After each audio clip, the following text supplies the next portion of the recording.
I think everyone can respect a new beginning. I just finished moving into a new apartment in a new city. I had been living with my girlfriend for almost a year, but things weren't working out. I hated my job. There was nothing good left for me in that city, so I decided to pick up and move somewhere else. There's no particular reason that I chose Indianapolis. I guess I have always heard good things. It's a beautiful city. My apartment is on Meridian, so I'm within walking distance of all the fun. I like the hustle and bustle of the city. So many places to eat and shop. I'm looking forward to establishing my usuals and routines. But first, I need to find a job. This morning, I grabbed some coffee and a newspaper from the gas station across the block. I know it's a little old school, but that's how I roll. I've always liked reading the newspaper. My grandpa used to read it every morning while we ate breakfast. After some unpacking and rearranging, I sat down by the window to begin the job search.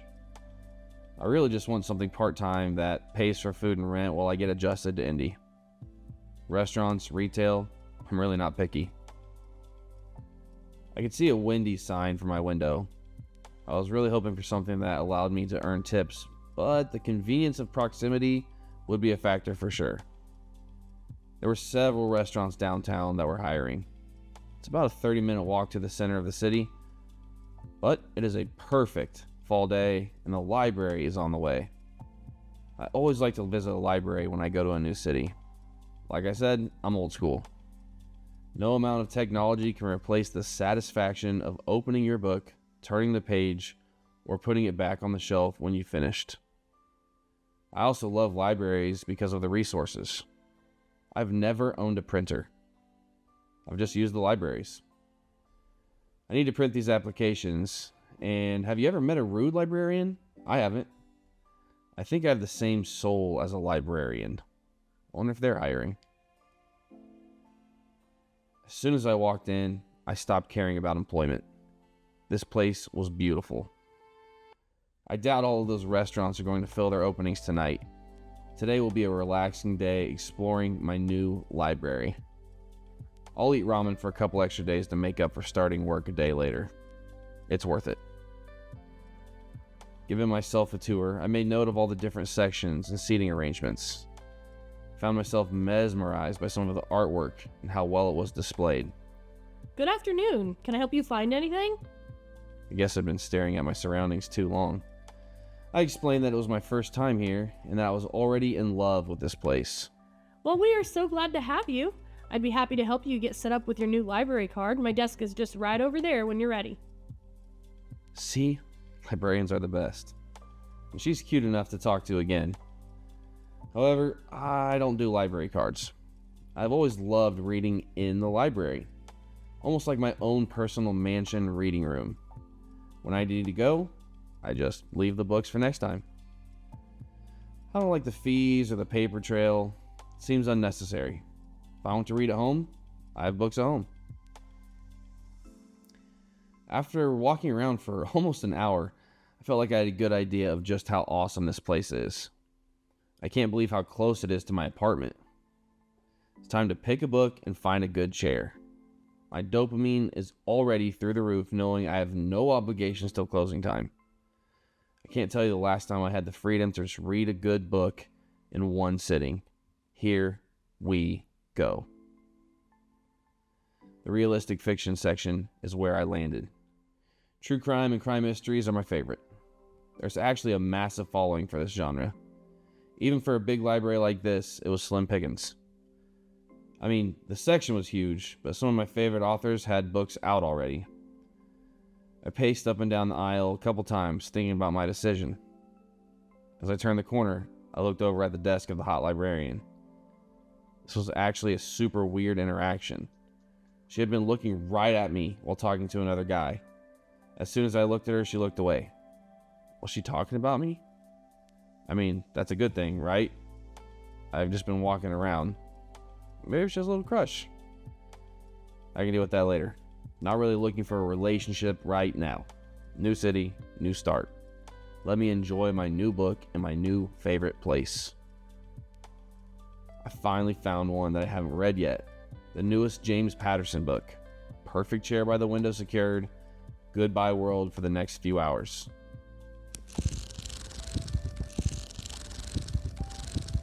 totally happy with my decision to turn this into a me day.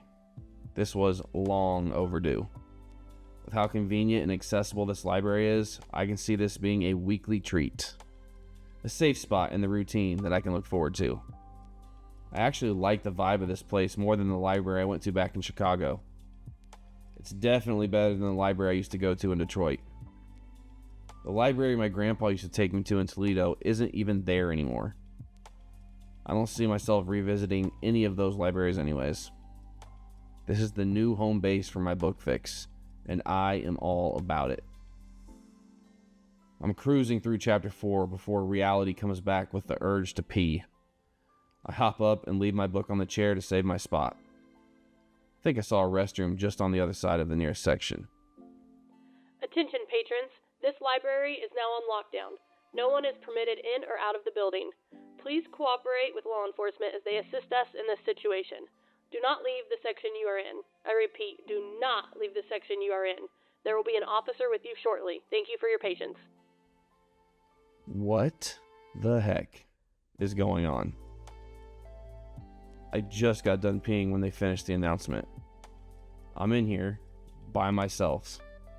Am I supposed to stay in the bathroom? It said not to leave your section. I'm absolutely not going out there. If something is going on out there, I want no part of it. I'll just stay right here. I slowly walk over to the entrance to see if I can hear anything.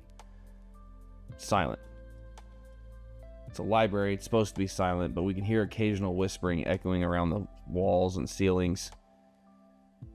From when I walked in, sat down, I saw maybe 50 or 60 people total, including employees. Were one of them going crazy? Was there some kind of threat made or something? Was something going on outside the library?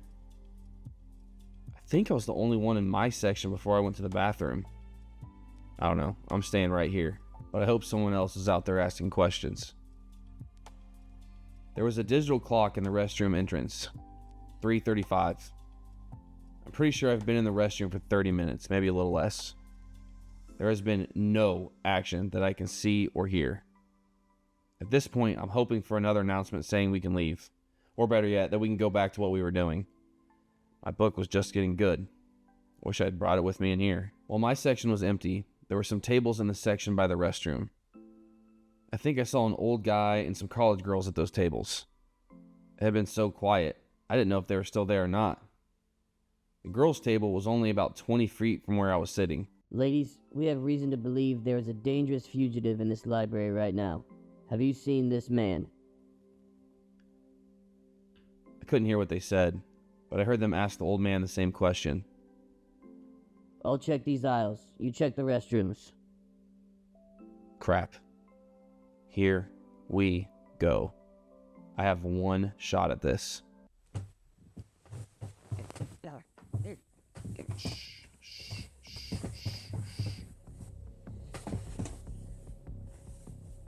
He's asleep. I put him to sleep. Can't have another dead cop. Now the problem is, did anyone hear us? I don't have much time. Think. Okay, wow. Oh no. This guy's FBI. FBI hat, badge, gun. Yeah, I don't have a better option. Borrowing these. Hat on, gun in hand.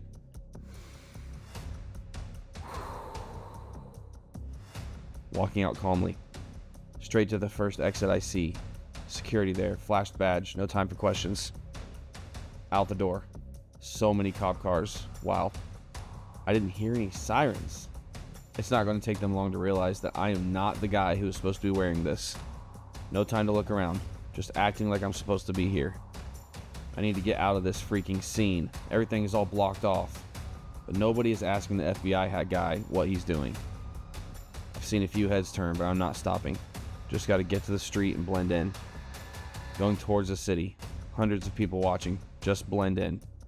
Shadows over there. Move toward the shadows. Closer to downtown.